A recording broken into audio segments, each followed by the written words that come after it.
द्वारेश्वर नामक गांव में मस्तान नामक एक कसाई रहता था। उस गांव में बकरे का मांस सिर्फ मस्तान की दुकान में मिलता था। इतना ही नहीं, हर शुभ कार्य और दावत के लिए मस्तान के ही दुकान से मांस लाया जाता था। ऐसे एक दिन उस गांव के जमींदार का सेवक मस्तान की दुकान को आता है। हे मस्तान, कल जमींदार के महल में एक बड़ी दावत रखी जा रहा है। उस दावत को बहुत बड़े लोग और अमीर लोग आने वाले हैं। 100 लोगों के लिए खाना बनवा रहे हैं। उसके लिए तुम्हें 15 किलो मांस ताजा काट के कल सुबह 6 बजे को महल लेके आना होगा। पैसे तुम्हें वहीं पे मिलेंगे। मस्तान सलमान की बात को मान लेता है, लेकिन उसके पास 15 किलो का मांस नहीं होता है। इसीलिए वो बकरी वाले के पास जाता है। रमेश भैया, दरवाजा खटखटाता है। अरे क्या हुआ मस्तान, इस समय पे आए, बात क्या है?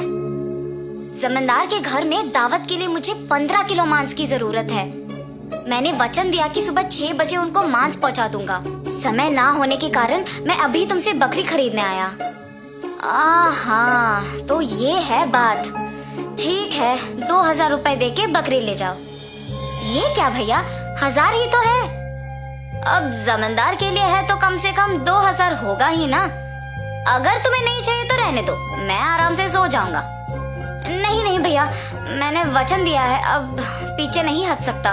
मैं दे दूंगा 2000। ऐसे कहकर 2000 दे के बकरी खरीद के घर चलते हुए सोचता है, जमाए हुए पैसे एक दिन में खर्च हो गए। कोई बात नहीं, जमींदार के दावत के लिए मांस पहुंचाने के बाद पैसे मिलेंगे ना। अभी जल्दी से काम शुरू करके सुबह तक पहुंचा देना होगा। ऐसे सोचकर मांस को साफ करके उसके टुकड़े टुकड़े काट के सारी रात मेहनत करके 15 किलो मांस को तैयार रखता है। अगले दिन सुबह दिए हुए वचन के अनुसार 6 बजे को जमींदार के महल पहुंचता है। भैया, मैं सेवक सलमान के लिए आया हूँ। क्या आपको पता है कि वो कहाँ है? ये सुनकर दूसरा सेवक मस्तान को बाहर इंतजार करने के लिए कहता है।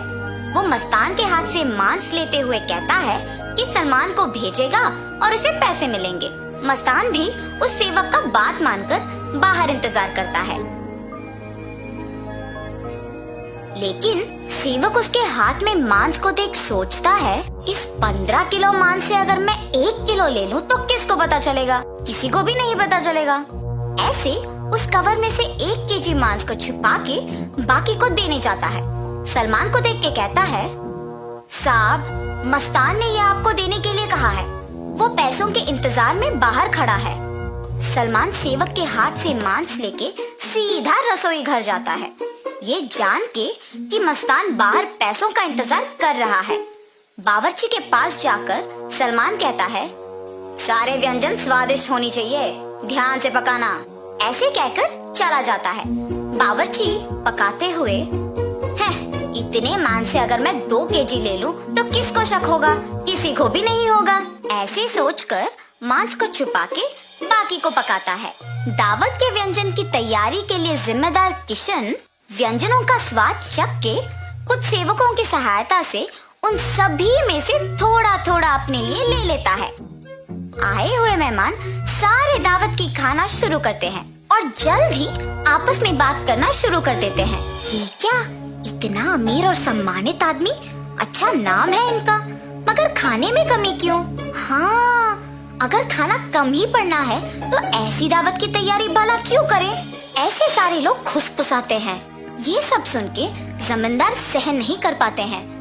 दावत के खत्म होने के बाद क्रोधित होके सारे लोगों को सभा में बुलाते हैं, खास करके दावत के लिए जिम्मेदार लोगों को, और उनको सवाल करना शुरू करते हैं। दावत की तैयारी के लिए जिम्मेदार किशन से पूछते हैं, दावत की जिम्मेदारी सौंपने पर तुम ये करोगे? सभी तैयारी किया मैंने, लेकिन व्यंजनों के लिए मात्रा पहले से ही कम पड़ गई थी प्रभु। मेरा इस बात से कोई लेना देना नहीं, आप बावर्ची से पूछिए प्रभु। ऐसे उसने अपनी किए को छुपाकर किसी और पे इल्जाम डाल देता है। तब बावर्ची छुपाए हुए 2 किलो मांस की बात को छुपा के कहता है कि दावत की सामग्री के लिए जिम्मेदार सलमान के पास इसका जवाब होगा। ऐसे उस बात से छुटकारा पाता है। सलमान भी औरों की तरह मांस के दिए गए 6,000 रुपयों को मस्तान को ना देकर अपने ही पास रख के, ये जानते हुए कि मस्तान पैसों का बाहर इंतजार कर रहा है, जमींदार से ये बात छुपाता है और कसाई मस्तान पे इल्जाम डाल देता है कि उसने मांस कम मात्रा में दी है। अभी जाके मैं उसका काम तमाम करता हूँ प्रभु, ऐसे कहता है।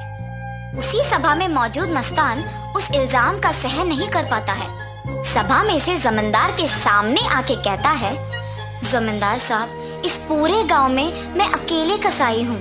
पिछले 10 साल से मैं ये व्यापार कर रहा हूँ और इतने साल से आपके घर में हर कार्य और हर दावत पे मैंने खुद मांस दी है, मगर कभी भी ऐसी मुसीबत नहीं आई। आपके घर में दावत का नाम सुनते ही 1000 की बकरी को 2000 में बेचते हैं। सुबह आके मैंने मांस को पहुंचा दिया और आपके सेवक सलमान ने मुझे मांस के पैसों के लिए सुबह से इंतजार करवाया।